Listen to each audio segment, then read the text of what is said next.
Plane যদি দুর্ঘটনায় যদি নদীর ভিতরে পড়ে যায়, সাগরের ভিতরে পড়ে যায়, তাহলে প্লেনে কারা কারা উঠছেন?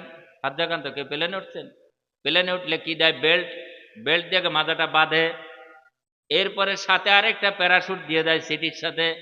যদি বিমান যদি বাস্ট হয়ে যায়, তাহলে আপনি পড়ে যাবেন। প্যারাশুটটা সুতো যদি খুলে দেন, তাহলে ও বেলুনের মতন ফুলে উঠবে। আপনি আস্তে করে যে কোনো জমিনের ভিতরে নামতে পারবেন। খোদা না খাস আপনি যদি পানির ভিতরে পড়ে যান, তাহলে আপনাকে পানির ভিতরে বড় বড় মাছ আছে, বড় বড় তিমি মাছ আছে, যার কাজ হলো মানুষ খাওয়া।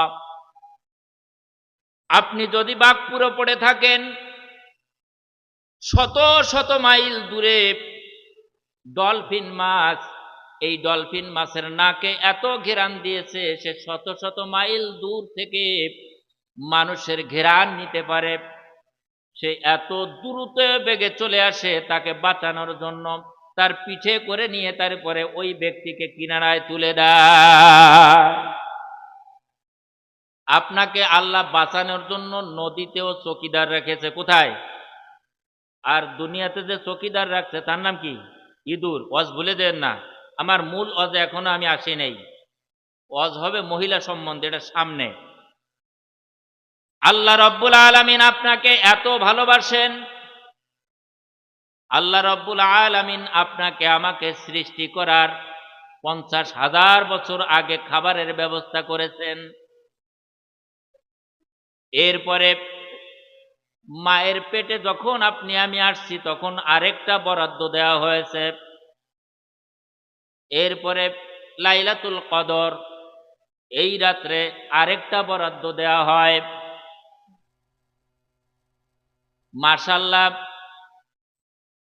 নামাজ তো পড়ি না, আল্লাহর কাছে চাইও না, আর বরাদ্দও পাই না। এ কারণে দুনিয়াতেও শান্তি নাই। ওই ভাইদেরকে বলবো, দুনিয়াতে তোমার শান্তি নাই, আখেরাতেও শান্তি পাবা না। তোমার দুনিয়াতে শান্তি নাই, তুমি আখেরাতে কিভাবে শান্তি চাও?